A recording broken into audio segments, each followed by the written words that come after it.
Hello and nice to be with you today. And I'm very happy to be coming towards the end of what I was trying to convey in last so many months. It is actually a very heartening feeling to be passing on what I have experienced all my 35 years in the army and 40 years in the corporate and 65 years of life, So the issue is that what we are discussing is the last leadership trait of my book. But the reading doesn't finish here, the learning doesn't finish here, and then you have to actually internalize the lessons which are peculiar to your particular understanding. See, I keep on saying कि मुफ्त का ज्ञान जो है वो किसी का फायदा नहीं करता है, और मेरे तकरीबन 8-9 हज़ार के करीब फॉलोअर्स होंगे ओवरऑल, और आप लोग यहाँ पर कभी 70 कभी 80 आते हो, सो ये आपका इन्वेस्टमेंट है. This time that you are giving to the lives and to the actual upload, this is your investment.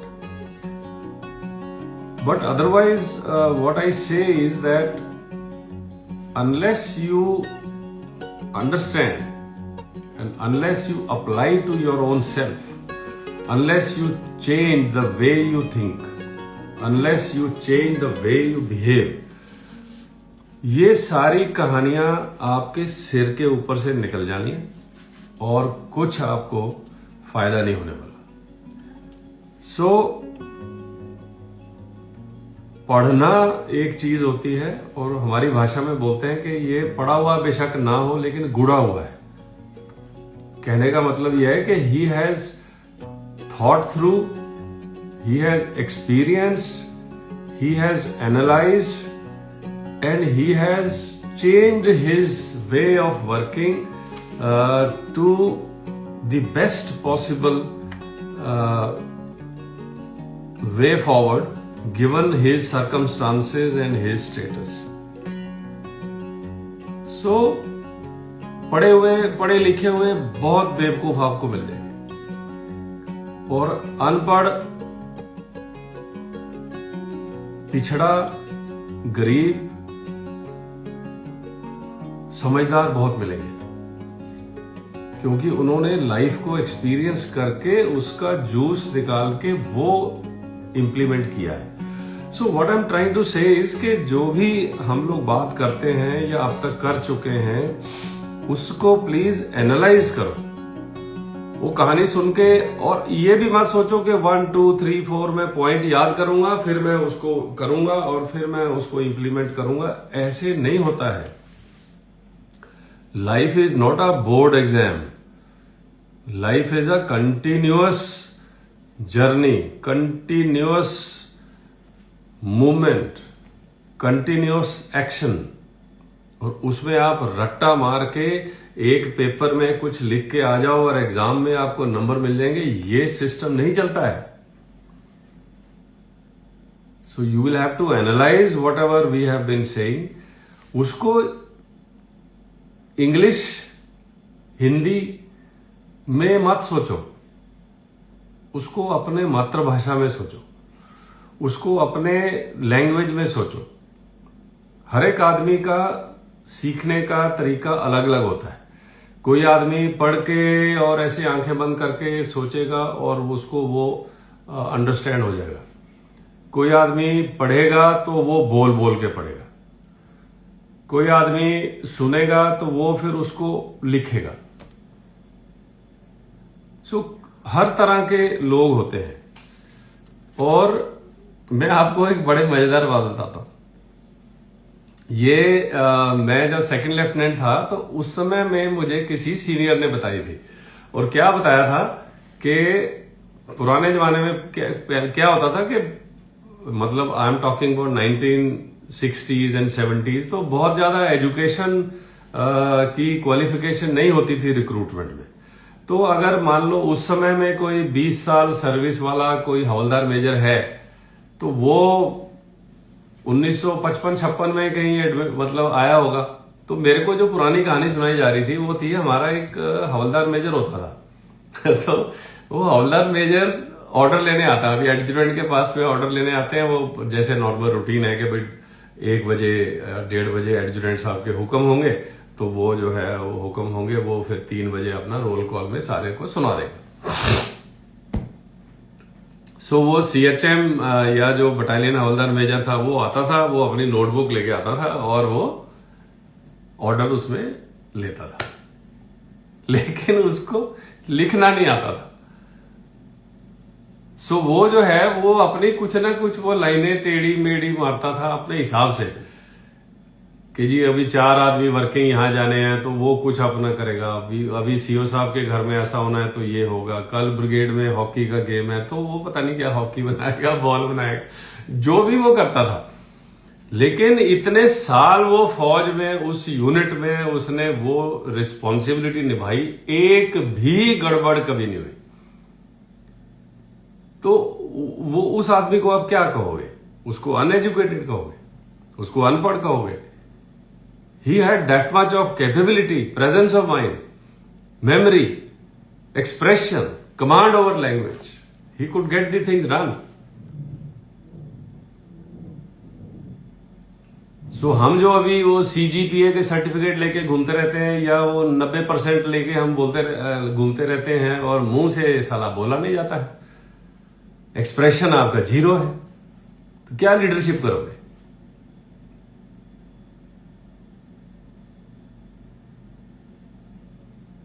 छोटी सी प्रॉब्लम आ जाती है तो आपकी सुसु पोटी हो जाती है, घबरा जाते हो, क्या लीडरशिप करोगे?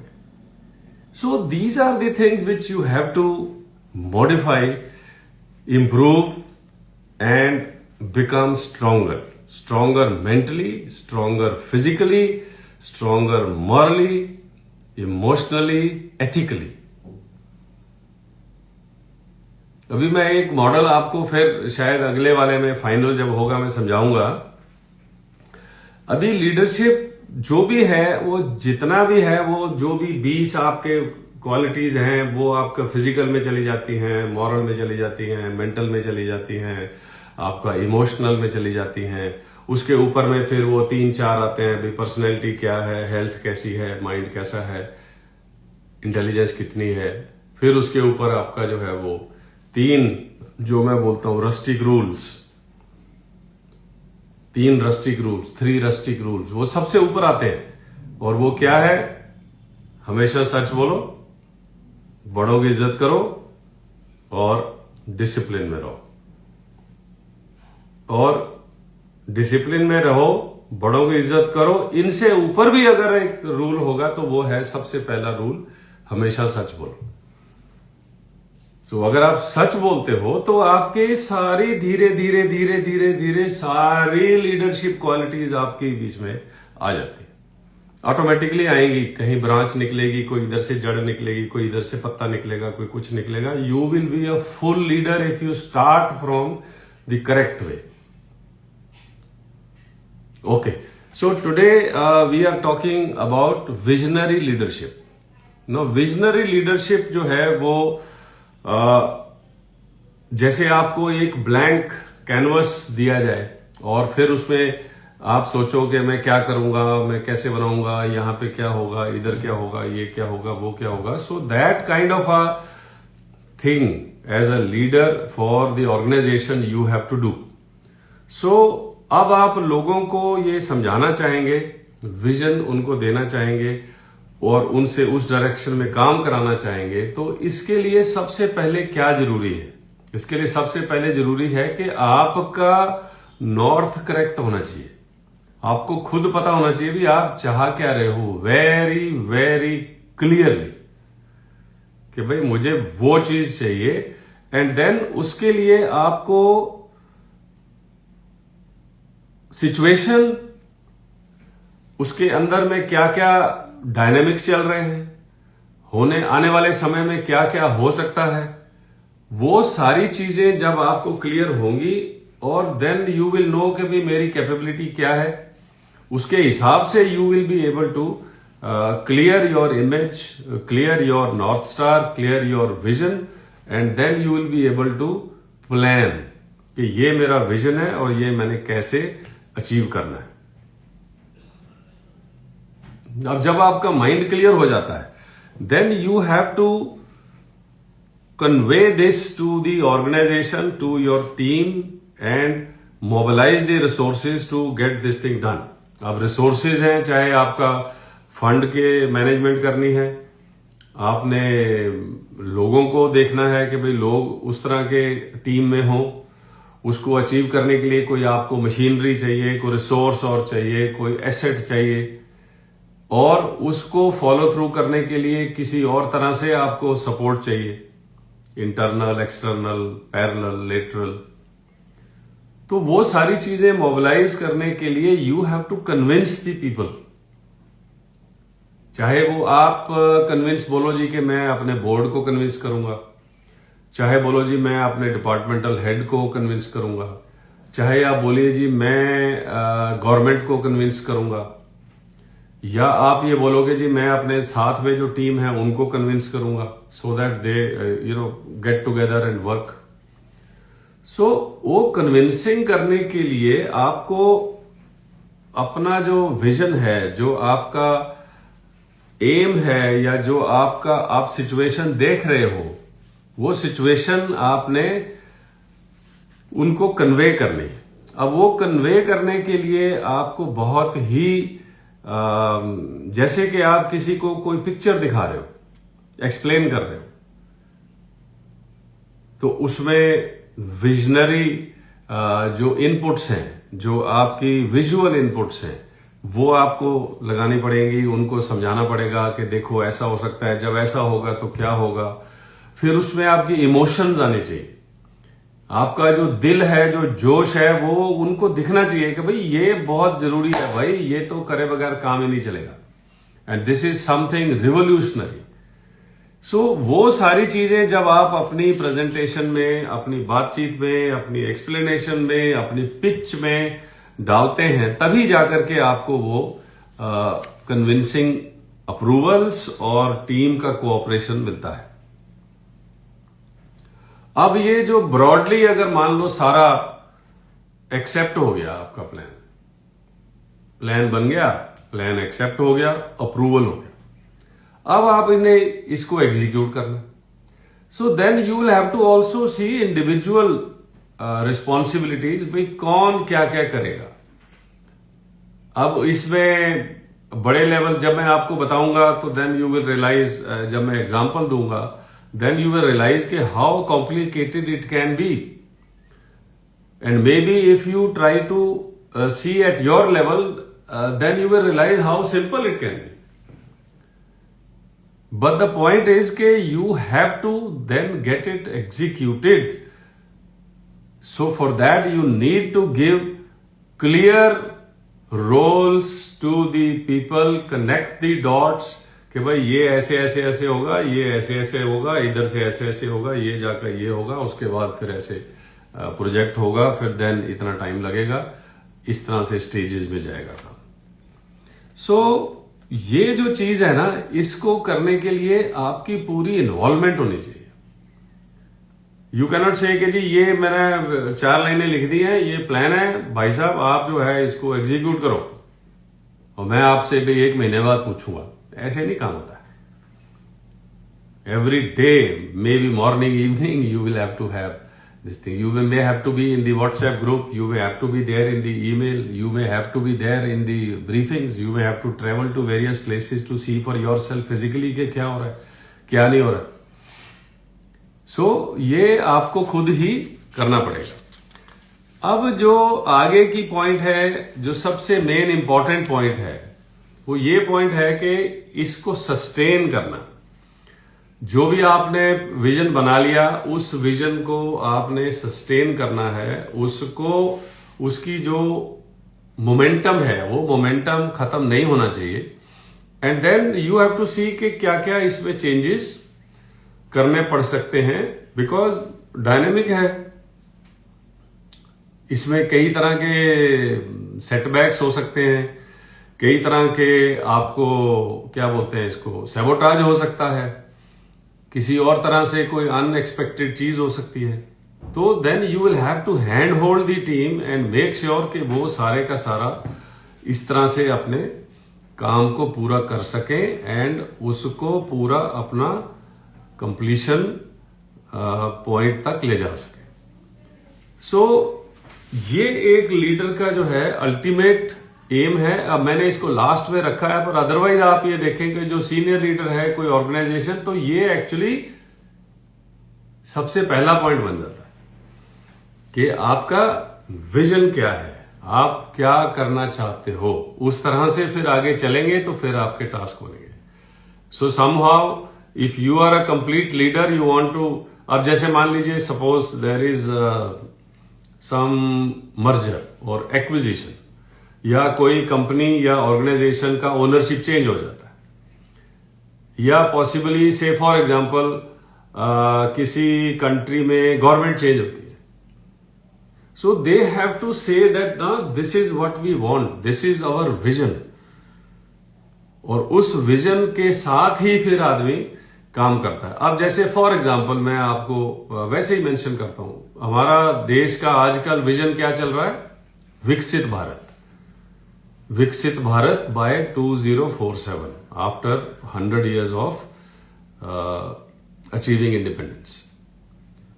So this is a fantastic example of how something which was even not expected, and अभी भी बहुत सारे लोग हैं जो उसको डाउट करते हैं, लेकिन आप देखिए कि उस काम को करने के लिए किस तरह से किस किस स्टेज पर कितनी बड़ी स्केल पर अनथिंकेबल काम हो रहा है, और आप उसको ये भी देखिए कि किस तरह से उसको सैबोटाज करने की कोशिश हो रही है, उसको क्रिटिसाइज किया जा रहा है, और कहां कहां से हेल्प ली जा रही है।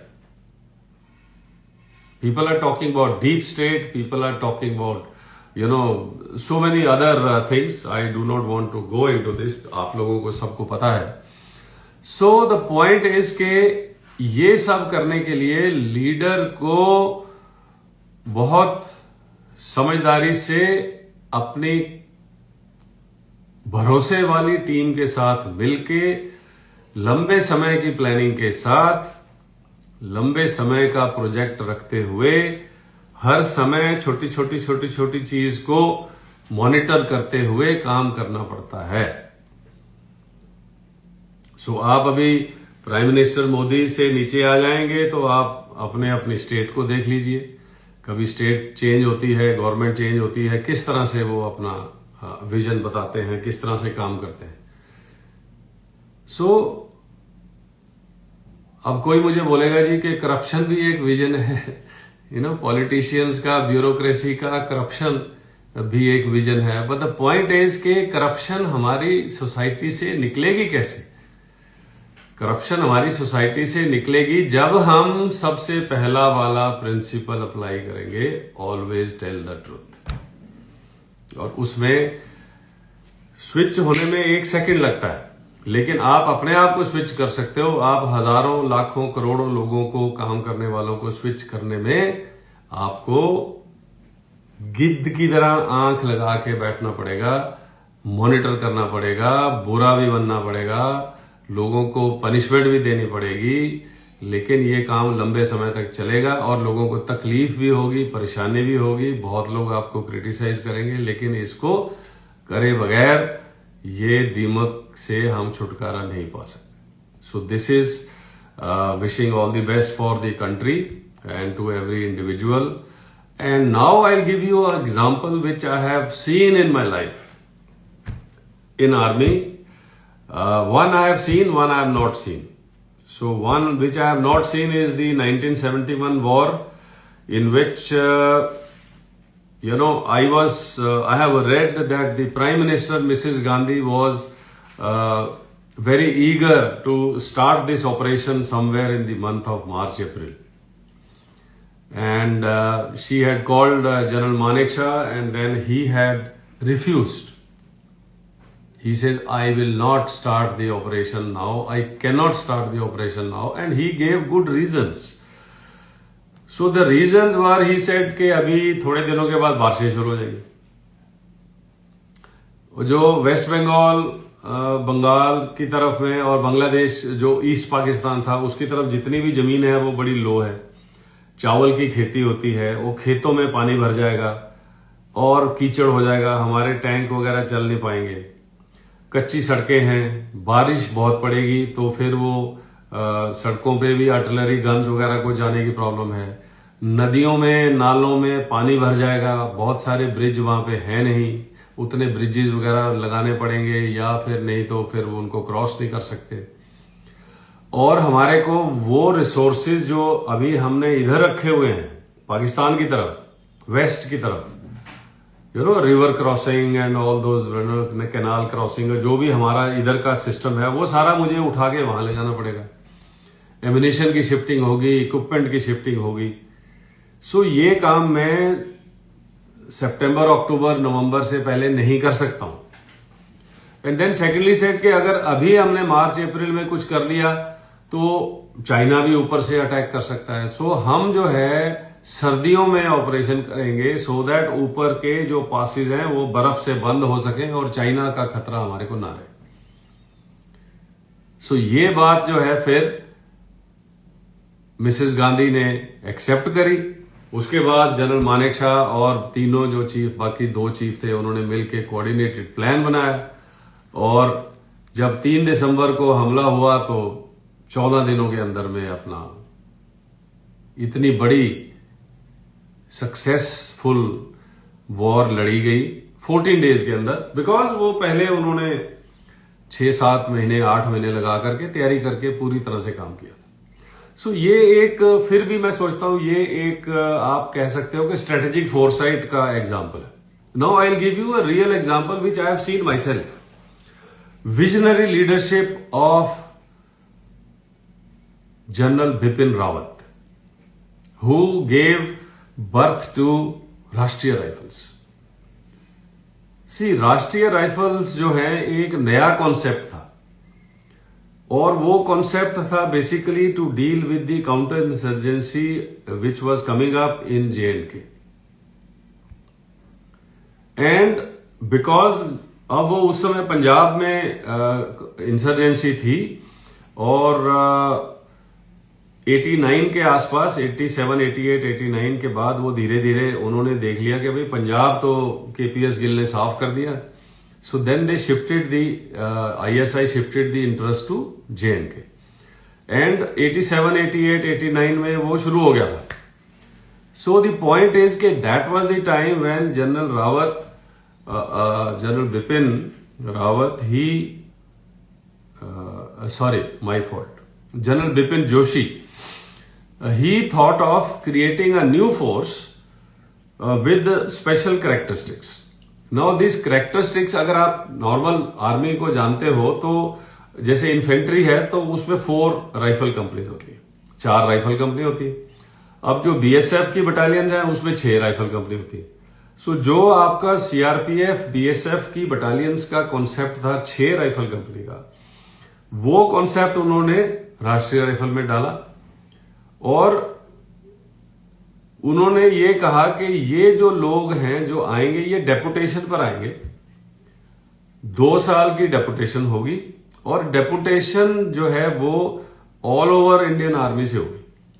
तो अभी जैसे हाई एल्टीट्यूड में इन्फेंट्री जाती थी या आपका आर्टिलरी जाती है, तो उन्होंने बोला अभी AD से भी लोग आएंगे, एयर डिफेंस से भी आएंगे, इंजीनियर से भी आएंगे, आपके सिग्नल से भी आएंगे, ASC से भी आएंगे.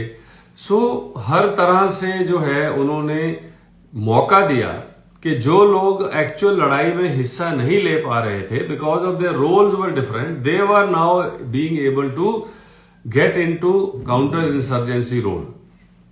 इससे जो है इन्फेंट्री के ऊपर जो लोड था वो लोड भी कम हो गया। अब then the third thing he said was that RR will be based on a geographic location. तो जो बटालियन है वो उसकी जगह फिक्स रहेगी, लोग आते जाते रहेंगे। तो उससे क्या फर्क पड़ा? अब जैसे इन्फेंट्री है, कभी असम में जाती है तो कभी JNK में चली जाती है, कभी केरला में चली जाती है, कभी हैदराबाद चली जाएगी, तो कभी गुजरात चली जाएगी, तो कभी राजस्थान, तो कभी दिल्ली, तो कभी लद्दाख। सो वो बटालियन एक एरिया का स्पेशलाइजेशन नहीं होता है, उसको टेरेन का स्पेशलाइजेशन नहीं होता है, रोल का स्पेशलाइजेशन नहीं होता है, इंटेलिजेंस का स्पेशलाइजेशन नहीं होता है, लोकल्स के साथ में रिलेशनशिप का परमानेंसी नहीं होती है। सो उन्होंने कहा भाई वो एरिया स्पेसिफिक रहेंगे, but the turnover will take place 1/3 every year. So इससे क्या हो गया कि कंटिन्यूटी भी हो गई। Intelligence gathering, continuity, domination, local relations, terrain की नॉलेज, ये सारी चीजें आपके पास हो गई। 6 राइफल कंपनी हो गई तो मैन पावर उतना ज्यादा हो गया। And then no heavy weapons. तो बोलो कोई हमें मोटर की और रॉकेट लॉन्चर ये बाद में आ गए, मोटर शॉटर की हमें जरूरत नहीं है और कोई हैवी वेपन की जरूरत नहीं है। ये बेसिकली काउंटर इंसर्जेंसी फोर्स है, उसकी ट्रेनिंग उसी तरह से होगी, उनके हेडक्वार्टर बन गए और उनके ट्रेनिंग सेंटर्स बन गए।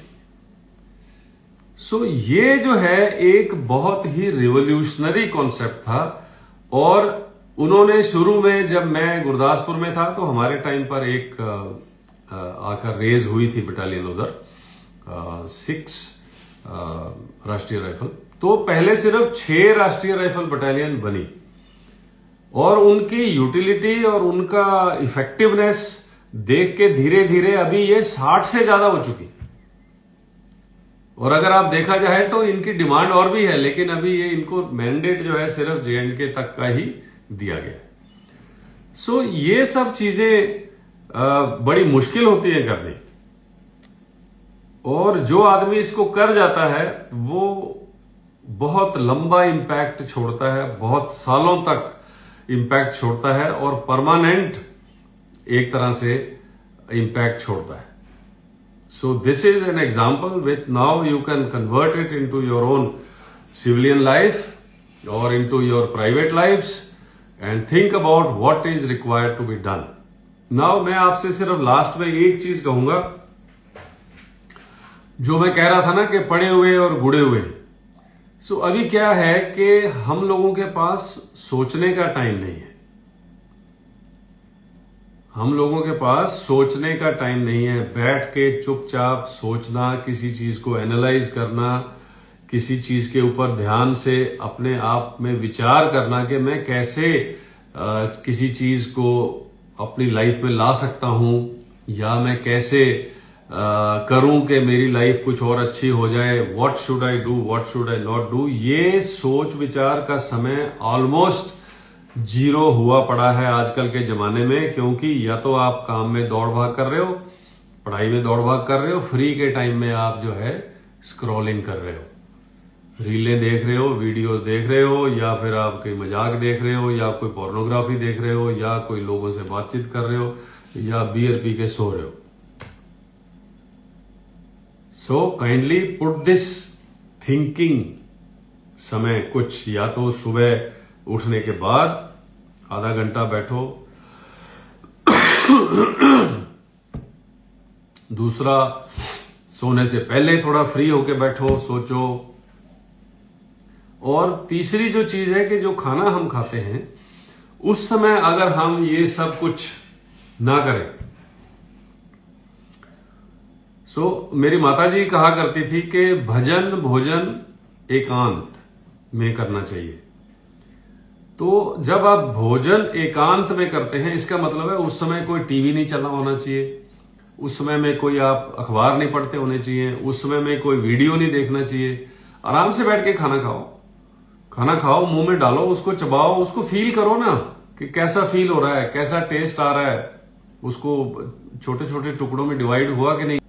एंड देन एक चीज उसको चबाओ अच्छी तरह से, उसके बाद अंदर निगलो, उसके बाद दूसरी गिराई तोड़ो। अगर हम लोग हपड़ तपड़ में ऐसे खाते रहते हैं, कोई पता ही नहीं मुंह में स्वाद आ रहा है नहीं आ रहा है। सो ये सब चीजें देखना बहुत जरूरी है और छोटी छोटी चीजें हैं। सो लीडरशिप के ऊपर I will take one more concluding session next week and then I will be doing rethink on what more to be done. जैसे मैंने आपको पहले बताया था कि मुझे आप मैसेज कीजिए कि आपको क्या सब्जेक्ट या क्या टॉपिक के ऊपर में आप बात करना चाहते हैं। सो मेरा एक व्हाट्सएप नंबर आप नोट कर लीजिए, 9810804160। I will repeat 9810804160। ये मेरा व्हाट्सएप नंबर है, इस पे कॉल नहीं करना है, आप व्हाट्सएप कीजिए and let me know what do you think about what all has happened and what do you want me to handle and what kind of subjects, topics or any help or support that you need. I will be glad to contribute. So खुश रहें और अपने दिन की चर्या में से सोच विचार के लिए कुछ समय निकालें। Look after yourself. Take care and जय हिंद।